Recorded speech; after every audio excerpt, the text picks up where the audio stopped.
ตายแล้วมันคุณอยู่เทิงมันตายแล้วมันมารอดแล้วเอา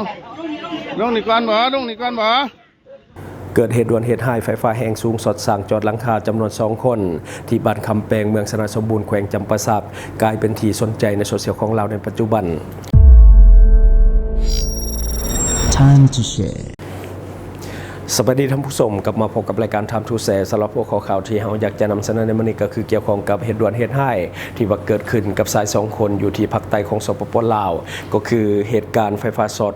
สั่งจอดหลังคาจำนวน2 คนที่บ้านคำแปงเมืองสนาสมบูรณ์แขวงจำปาสักซึ่งกลายเป็นภาพที่สะเทือนความรู้สึกของผู้ที่ว่าเห็นเหตุการณ์และกำลังถูกแชร์ในโซเชียลของเราในตอนนี้เดี๋ยวไปเบิ่งภาพเหตุการณ์นำกันเอาพี่น้องเอ้ยเกิดไฟฟ้าช็อตสั่งอยู่อันนี้เด้อโอ้บักอันนี้นี่อย่าพาวตายแต่ผู้หนึ่งอยู่ล้างข้าผุนแต่ว่านี่ยังผู้หนึ่งเนี่ยจับนี่มันสีลงมาแล้วนี่คนเบียดโอ้ยถือไฟผ่าจับมันเป็นช่างไปนี่ละผู้นี้นะโอ้ยบ่พาวโอ้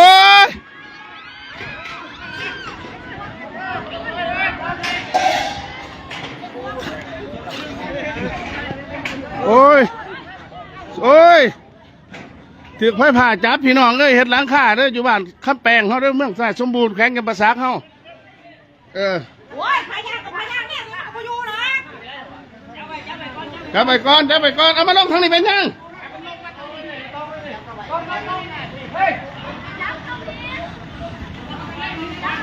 เฮ็ดเสียงหลายพี่น้องเอ้ยเฮ็ดหลังคาไก่ๆกับไฟฟ้าแห้งสูงแต่ว่าผู้หนึ่งหันตายเดี๋ยวอยู่หลังคาพุ่นอ่านมาคือสิตายแล้วเสียชีวิตแล้วโอ้ยไฟเวทเลยโอ้ตีตนเอาลงทางนี้เป็นยังเอามาทางนี้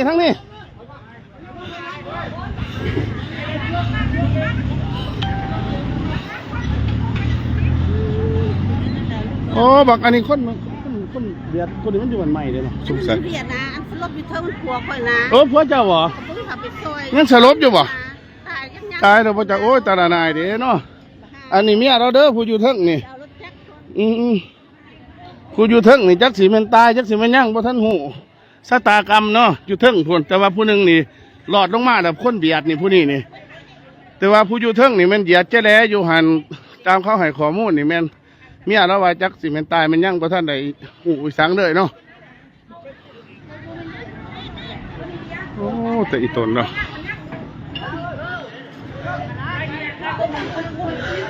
ลงอะไรหรอกทั้งคันใดดิขั้นบ่หามลงทั้งนี้เนาะโอ้อันนั้นขาแขนเราเปื่อยออกเบิดเนาะโอ้เปื่อยออกโอ้ขาส่งไพ่ใหม่เบิดพี่น้องเอ้ยใหม่เบิดแทงขาเราผุดมึงเนี่ย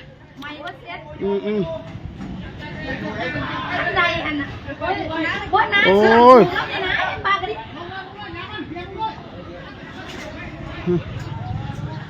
ทนเนาะโอ้ซอยมันซอยบ่ได้แล้วหันมันนักเสื่อมโอ้บ่ซ้ำอันนั้นมันบ่ทันอันนั้นแหละมันเมาจะได้ให้ไพ่จับมันเสียครึ่งนึงแต่มันเบิดเลยแต่แข้งขาเราหันเพื่อออกไปแต่ว่าบักอันนี้ต้นมันไม่นอกแค่ต้นมันเบียดที่มันไม่เนาะแม่นโอ้ยบักห่วงบักอันนี้แหละบักล่อนี่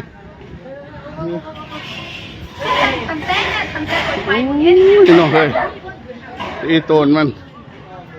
สิแล้วจะไหนจะไปกล้าเห็ดไก่แต่แท้นอกไผ่แห้งสูงนี่เบิ่งเด้อพี่น้องเด้อนี่ไก่กับหลังคาจะได้จังหารเห็ดแต่ว่าผู้หนึ่งโมโหชะตากรรมเด้ออยู่เทิงผู้เด้อเมียเราว่าย่านโบยั่งนั่นแหละว่าซั่นนอกเสียวนอกแทนทีมันอันนั้นเห็ดบ่อันนั้นเนาะมันต้องมีแนวสูบเห็ดเนาะเห็ดเจ้าก็เสี่ยงนะมันไก่พวกชอกตายเพื่อเถื่อนพวกห่านมันเองเนาะแม่นโอ้ตาหนายเฮ้ยแม่นมันจำโพดแล้วหัน แขนขาเราเปื่อยใหม่เบิดส่งเสื้อใหม่พี่น้องเอ้ยเป็นไตอีต้นเราโอ้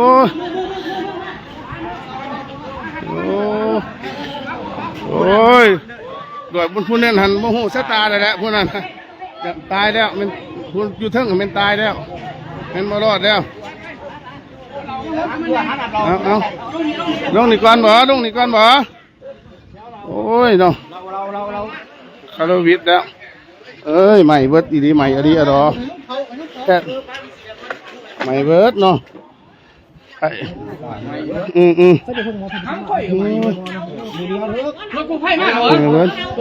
โอ้พี่น้ำมันขึ้นแน่ให้มันหันใจสะดวกแน่ให้มันหันใจสะดวกแน่นอนห่วงเลยห่วงนอนลงนั่งก็ได้นั่งได้ก็นั่งแค่เสีย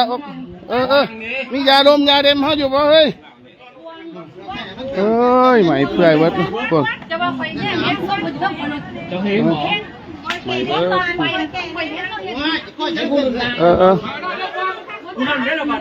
คนนั้นหันยันแล้วคนนั้นแล้วไผ่จะหันขืนบ้านนี่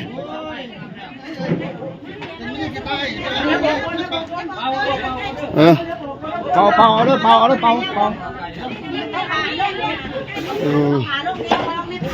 โอ้ระมัดระวังเด้อพี่น้องเลยเฮ็ดงานเฮ็ดซ่านแต่มันเศร้าพามึงอดเอาวางอดเอา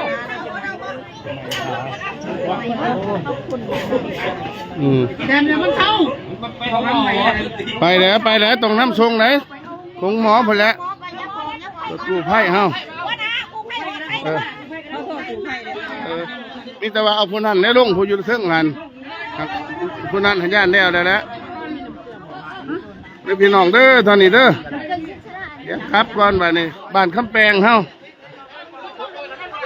เห็ดหลังคาพี่น้องเอ้ยเห็ดมันไก่สายไผ่ที่เบิ่งในที่ฝุ่น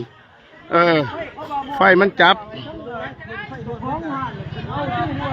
และที่ผ่านไปก็คือภาพเหตุการณ์ที่กำลังถูกแชร์ในโซเชียลของเราหลายที่สุดในปัจจุบันและก็ได้รับความสนใจจากผู้ที่ว่าเห็นเหตุการณ์คือช่วงนี้เกิดอุบัติเหตุคนถูกไฟฟ้าช็อตหลายเหตุการณ์ตัวอย่างที่เราแชร์ในแฟนเพจของเราในมือก่อนก็คือในเวลา 14:45 นาทีของวันที่ 30 เดือน 3 ปี 2026เกิดเหตุไฟฟ้าแรงสูงช็อตคนอยู่เขตบ้านบ่โอก็คือเขต3แยกอยู่ที่นครหลวงเวียงจันทร์ผู้บาดเจ็บเป็นเพศชายอายุ22 ปีอาชีพกรรมกรจากบ้านบ่โอเมืองหัดไชฟองนครหลวงเวียงจันทร์อาการเบื้องต้นแม้นมีหอยใหม่ตามต้นโตและใบหน้าแต่ว่ายังมีสติดีหน่วยกู้ภัยช่วยเหลือและก็บรรเทาทุกข์จึงได้ปฐมพยาบาลเบื้องต้นแล้วนำส่งผู้บาดเจ็บไปโรงพยาบาลเศรษฐาธิราชอย่างหีบด่วนนี่ก็คือเป็นอีกหนึ่งกรณีที่เกิดขึ้นเพราะว่าช่วงหลังๆนี่ก็คืออุบัติเหตุที่เกิดจากไฟฟ้าโดยเฉพาะไฟฟ้าแรงสูงในการก่อสร้างอย่างต่างๆค่อนข้างที่จะมีให้เห็นหลายขึ้นช่วงนี้ก็เป็นยามร้อนไฟก็มักลัดวงจรและก็เรื่องของไฟฟ้าก็มีความอันตรายหลายขึ้นโดยเฉพาะการเฮ็ดเวียกในกลางแดดและก็ใกล้กับสายไฟแรงสูงยิ่งมีความอันตรายบัดนี้เฮามาเบิ่งนำกันการเฮ็ดเวียกใกล้กับสายไฟแรงสูงมันเป็นเรื่องที่อันตรายถึงชีวิตและก็ต้องใช้ความระมัดระวังสูงสุดเพราะว่าไฟฟ้าแรงสูงมีคุณลักษณะแตกต่างจากไฟในครัวเรือนทั่วไปมาเบิ่งรายละเอียดของความอันตรายที่อาจจะเกิดขึ้นจากสายไฟแรงสูงโดยที่เฮาบ่จำเป็นต้องไปสัมผัสมันตัวที่1ก็คืออันตรายจากการกระโดดของไฟฟ้าที่เอิ้นกันว่า arc flash ก็คือบ่จำเป็นต้องไปสัมผัสมันก็สามารถที่จะช็อตเฮาได้โดยเฉพาะช่วงอากาศร้อนแบบนี้อันตรายที่สุดของสายไฟแรงสูงคือท่านบ่จำเป็นต้องไปสัมผัสกับสายไฟก็ถูกไฟช็อตได้เกิดจากการกระโดดข้ามของกระแสไฟเนื่องจากแรงดันที่สูงหลายไฟฟ้าสามารถที่จะกระโดดผ่านอากาศเข้ามาหาตัวคนหรือว่าอุปกรณ์เส้นเล็กเส้นที่จอดหลังคาเครนของรถยกที่อยู่ไกลเกินไประยะห่างที่ปลอดภัยยังบ่เป็นที่แน่นอนยิ่งไฟฟ้ามีความดันสูงเท่าใดระยะห่างที่ไฟฟ้าสามารถกระโดดข้ามก็ยิ่งไกลเท่านั้นการถูกไฟช็อตอย่างรุนแรงหรือว่า electrocution หากเกิดการสัมผัสหรือว่าอยู่ไกลเกินระยะอันตรายผลกระทบต่อร่างกายจะรุนแรงกว่าไฟฟ้าทั่วไปหลายเท่าจะเกิดภาวะหัวใจหยุดเต้นกระแสไฟฟ้าปริมาณมหาศาลจะแล่นผ่านร่างกายรบกวนระบบไฟฟ้าของหัวใจอวัยวะภายในจะถูกทำลายความร้อนจากไฟฟ้าแรงสูงจะสามารถเฮ็ดให้กล้ามเส้นหรือว่าเส้นเลือดและก็อวัยวะภายในสุกหรือว่าไหม้อย่างรุนแรงจะมีผลให้ผู้ที่ถูกช็อตเกิดอาการพิการบาดแผลจากไฟฟ้าแรงสูงมันจะเลิกและก็รุนแรงจนอาจต้องได้ตัดแขนหรือว่าตัดขาตัดส่วนที่ถูกช็อต การระเบิดและก็ความร้อนเนาะก็สามารถที่จะเฮ็ดให้เฮาถูกช็อตได้คือกัน เมื่อเกิดการลัดวงจรของไฟฟ้าแรงสูงมันจะปล่อยพลังงานมหาศาลออกมามันจะเกิดแรงดันอากาศก็คือสามารถเฮ็ดให้ตัวคนกระเด็นออกไปไกลหรือว่าตกจากที่สูงได้มันอาจจะเกิดแสงสว่างจ้าอย่างรุนแรงในเวลาที่เกิดไฟช็อตอาจเฮ็ดให้ตาบอดชั่วคราวหรือว่าถาวรได้มันจะเฮ็ดให้โลหะละลายความร้อนที่ว่าสูงหลายสามารถที่จะเฮ็ดให้อุปกรณ์โลหะที่ว่าอยู่ใกล้เคียงละลายแล้วก็กระเด็นใส่ผู้ที่ว่าเฮ็ดเวียกได้ต่อมาก็จะเป็นอันตรายแฝงหรือว่า induction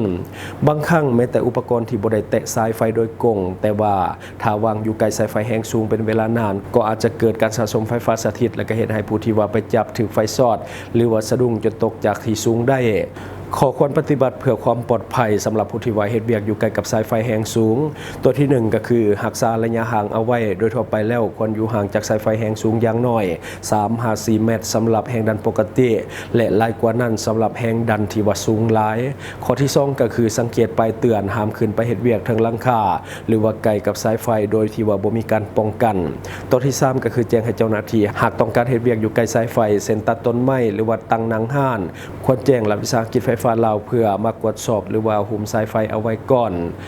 สุดท้ายขอให้ผู้ที่ว่าเกิดอุบัติเหตุปลอดภัยทั้ง2คนถ้าว่ามีความคืบหน้าเกี่ยวกับเรื่องนี้เฮาจะรายงานเพิ่มเติมและทั้งหมดก็คือสิ่งที่เฮาเก็บมาเล่าสู่ฟังหวังว่าท่านจะได้รับสาระดีๆสำหรับท่านที่ว่าเบิ่งรายการเฮาอยู่คิดเห็นจะได้กับสิ่งที่ว่านำเสนอไปก็อย่าลืมฝากไว้ภายใต้คอมเมนต์ของเฮาและข้าพเจ้าจะเข้าไปอ่านด้วยตนเองขอขอบใจ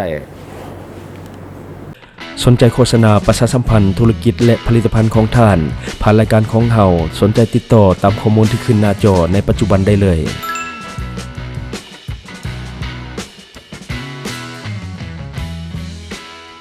อยู่เมืองลาวใช้แต่เงินกีบลาวและส่งเสริมผลิตภัณฑ์ภายในเพื่อลดพรการนำเข้าสินค้าและแก้ปัญหาเงินตา